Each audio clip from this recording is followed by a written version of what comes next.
کہ جو چیز ضروری ہے مسلمان نہیں پڑھتے، جو چیز ضروری ہے مسلمان نہیں پڑھتے،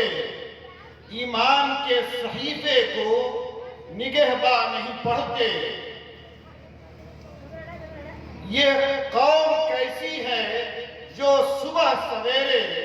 اخبار تو پڑھتے ہیں، قرآن نہیں پڑھتے۔ اللہ تبارک و تعالیٰ کا شکر ہے کہ اللہ رب العالمین نے آج ہم تمام لوگوں کو قرآن کی نسبت سے بیٹھنے کا موقع میسر فرمایا ہے۔ یاد رکھیے، اللہ رب العالمین نے اس کائنات کے اندر بہت سی مخلوقات کو پیدا کیا، اور ان مخلوقوں میں انسان کو اعلیٰ مخلوق اور اشرف مخلوق بنا کر پیدا کیا ہے، اور انسانوں کی ہدایت و رہنمائی کے لیے اللہ رب العالمین نے نبیوں کا ایک طویل سلسلہ جاری فرمایا، حضرات انبیاء کرام کو مبعوث فرمائے، اور ساتھ ساتھ اللہ رب العالمین نے معتبر کتابیں اتاری، صحیفے اتارے،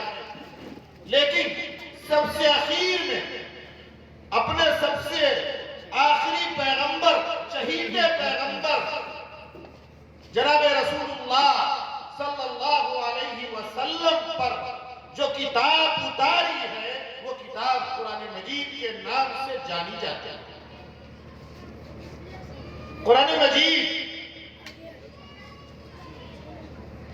قیامت تک آنے والے مسلمانوں کے لیے ہدایت کا سرچشمہ ہے، یہ پورا دستور حیات ہے، یہ پورا منشور حیات ہے، یہ پورا قانون حیات ہے۔ قرآن مجید کے الفاظ کو جب آپ پڑھیں گے اور اس کے معانی اور تراجم کو جب پڑھیں گے تو آپ کو اندازہ ہوگا کہ قرآن مجید کے اندر اللہ تبارک و تعالیٰ نے ایسی مقناطیسیت رکھی ہے کہ جو انسان اس قرآن مجید کو صحیح معنی میں دل سے، جذبے سے، شوق سے، لگن سے پڑھتا ہے، اس کا دل مزید کرتا ہے کہ میں پڑھتا جاؤں اور اس کے اوراق کو پلٹتا جاؤں۔ وہ پڑھتا جاتا ہے لیکن کبھی اس کا دل اکتاتا نہیں ہے، کبھی اس کے دل پر یہ نہیں آتا کہ اس مضمون کو تو ہم پڑھ چکے ہیں، دوبارہ اسے کیا پڑھیں۔ دنیا کی کتابیں انسان کھولتا ہے اور پڑھتا ہے، ایک بار پڑھنے کے بعد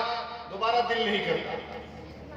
ایک بار اس مضمون کو سن لینے کے بعد طبیعت میں اکتاہٹ محسوس ہوتی ہے کہ یہ مضمون تو ہم نے کئی بار سنا ہے، لیکن قرآن مجید کو اللہ تبارک و تعالی نے اپنے آخری پیغمبر پر بطور معجزہ کے اتارا ہے کہ اس قرآن مجید کو انسان جتنی بار پڑھے گا اتنی بار اسے اتنے ہی زیادہ لطف، اتنا ہی زیادہ مزہ اور اس سے ہی زیادہ دلچسپی پیدا ہوگی۔ قرآن مجید کو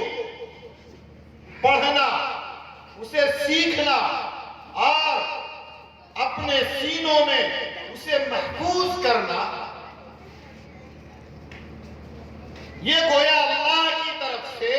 ایک بڑی نعمت ہے۔ اندازہ کیجئے کہ دنیا میں بہت سی کتابیں ہیں